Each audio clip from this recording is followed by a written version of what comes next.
Hey guys, welcome back again to the ZCAM series, and this one being episode number 2. If you haven't taken a look at episode 1 where we're talking about power cable options, on episode 2, which is this one, we'll mostly be talking about audio and video cables, and on episode number 3, we'll be concentrating mostly on rigging options. We will be also showing you some monitors and some cool other things, so stick around and let's get started. Just like on the other one, we're not going to spend a lot of time on this one. The callouts are going super fast, but don't worry about it because we are actually going to provide you links to every single piece of equipment that we are showing in here, including the prices, including information, and so on and so on. So if you are looking at something specifically, I just wanted to put the callouts and so that it gives you a quick reference as to what the prices are. This first cable that we're going to be talking about is a TRRS to TRS adapter. And what this allows you to use is in combination with this other cable from Alvin's Cables is a 3.5mm XLR at $49.99. And if you notice, this is a TRS. We're going to be using the Min.Deity D3 Pro. The problem with this is that this is a TRRS microphone that and the cable itself that comes with it is a TRRS, and it requires a bias voltage in order to activate it. So some people have been having problems, and ultimately I found out that by putting this little adapter, it allows you to actually split some of the voltage, and then instead of having the 48 volts from the Phantom power, brings it down to 8.7 volts. And I did confirm with Deity that this is a good voltage and it works perfectly. I'm just showing you here a side shot as to how tight you can actually get. If you notice in episode number 1, I show you that you can put a plate right against it without any problems, like a B-mount plate. This next one is a DXLR Deity adapter that we can use to do basically what we did just on the last one. It's a little bit more cumbersome and we need more cables, so I don't necessarily know why anybody will do so, but we're showing you anyway. This is a mini XLR to regular 3-pin 90 degree, and this is one of my favorite cables. And this is the same one, but this is a straight XLR 3-pin as opposed to a 90 degree like the one that we just showed. It's the same price and you can get it from Alvin's Cables. And we are going to reuse that same cable that we used on the simple solution with the adapter. But in this case, we're going to be using that DXLR Deity adapter. So again, we're going to be using the mini XLR to 3-pin XLR, but the Deity D3 Pro does not allow you to connect it directly, obviously. And so we need to have some sort of adapter. So if you already have this cable, you could potentially get the Deity D-XLR adapter to the 3.5mm and then connect the Deity provided cable directly to it, such as this. So if you notice, we have the cable already, the TRRS cable provided with the Deity D3 Pro, and then we're just going to connect this to the 3-pin XLR. On the other end, we're going to connect it to the Deity D3 Pro. And again, like this, you will have to actually enable the Phantom power. But if you notice, this is a very cumbersome solution, and honestly, it doesn't bring any benefits other than just, I guess, make it a little bit more cumbersome. Or at the end, you can remember that the Deity D3 Pro allows you to connect it straight into the 3.5mm socket on the side of the camera. So that is a very simple, quick connection. Some people like the somewhat of the lock-in professional, quote-unquote, connections. But nonetheless, I did not notice any difference on the audio going from this to the Deity D3 Pro or the Mini XLR. So both solutions work perfectly, beautifully, clean. And this is me being fancy and showing you guys that it is pretty clean and it works great. Did I say that it works great? It works amazingly good. Okay, it works. We all get it. Just get out of the way. This next cable is a DXLR. A mini XLR to 3-pin XLR. It's by Alvin's Cables. It is if you have an actual XLR 3-pin microphone, it allows you to just enable the phantom power directly to that microphone. In this case, I'm using the S-Mic2 by Deity, and it is a great option. It is a great microphone, and we will go a little bit more into episode number 3 about some microphone options.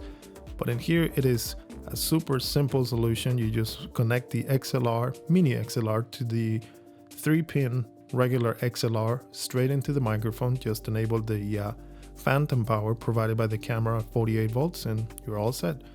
This next one is a 90 to 90 degree CG time at $799, and it is one cable that I found that it works pretty good. This one is by Alvin's Cables, and it is a HDMI right angle cable that it was specifically made to work with the BM5. However, I co-designed this next cable, which is a 90 degree to a right angle, exclusively made to work with the BM5, and it is an awesome cable. We're going to show you all 3 cables.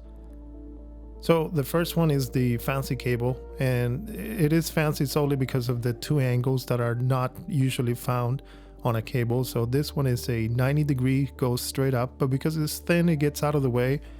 Trust me guys, it doesn't hinder anything. And the good thing about it is that it makes it super clean to work with the PortKeys Monitor BM5.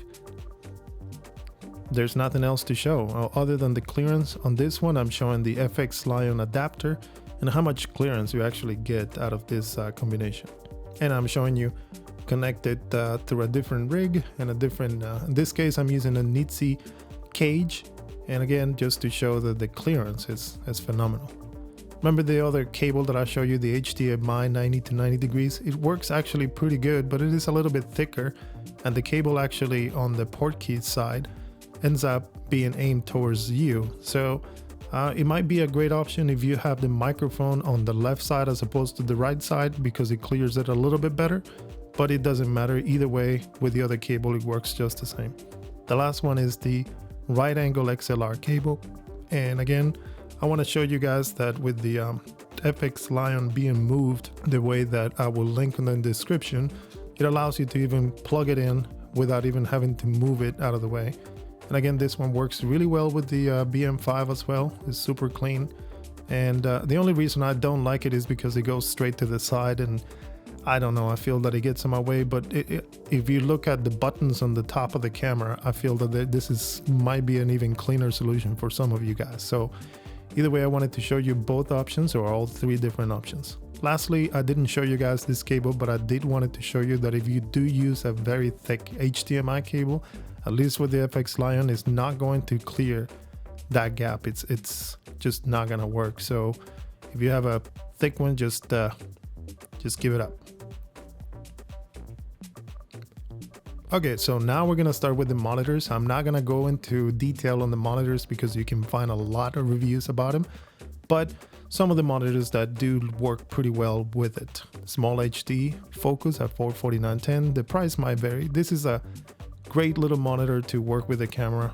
One of the things I don't like is that the HDMI cable is pretty long and it's pretty unique, so you don't have that many options, and that you will mostly have to be using a battery to actually power it. If you don't care about the battery being dangling on the back of the monitor, so then this monitor is great. It's pretty bright. We all know that it has a bunch of functions, and I'm just going through some of the functions in here. I do like it. It's again, it's compact. The little shade that you can buy it separately is actually a great addition to the monitor, and at the same time, it works really well with the camera. I mean, it seems almost as if it was made for this little camera. One of the problems is the lack of functionalities that you get when compared with the BM5. This one is the FeelWorld 5.7 inches. And it is the cheapest monitors that we're showing at $169. It is actually a pretty good option. It is super simple. I do like that the HDMI cable options for in and out are at the bottom of it. It actually does allow you as well to put DC 12 volts directly to it on a regular DC barrel at 2.5 millimeters. So it allows you to power it with the V-mount. And I'm showing you here the clearance of that HDMI cable. I do like again that this little monitor is pretty simple and it is pretty tight. You can actually take that plate off for the NPF and you can use a different plate that you might be able to get, or adapter, so you can use it with battery. But what I do like again is that you can do some cable management and provide power directly to the monitor, which in this case I'm using it from a D-Tab V-mount battery. I'm sorry, not from that one, from the DC barrel. And here you see it, you know, the good thing about it again is that you can power it all from a single battery source. And it is pretty bright. You can't really go wrong when you're spending only $169 on a monitor. And it is pretty sharp. It's pretty bright. If you notice in here, I got a lot of light coming behind it and you can see it. It is not a touchscreen monitor. All the buttons are located on the top as you saw earlier. And a lot of the functions that you have with this monitor, you will have in camera, you know, so then aspect ratios and things such as focus assist and whatnot. But this next monitor is a beast at $999, and we all know the Shogun Inferno and what you can do with it. This is the 7-inch option, and it's not a very practical option, but it is a great option if you are maybe on a studio, or perhaps if you have it on a tripod. The monitor, we all know, is extremely bright. The durability of this Shogun Inferno, it is being proven now for a few years, and the fact that you can record directly to it is the only option out of the three that we're showing, out of all the ones that we're showing, that allows you to record externally. It also allows you to put the batteries, or at the same time be powered externally, and that's a great thing.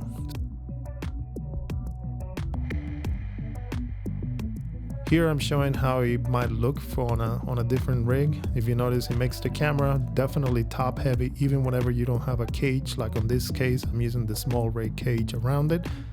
But again, some of the benefits of this ones might outweigh some of the different complications that you get with it.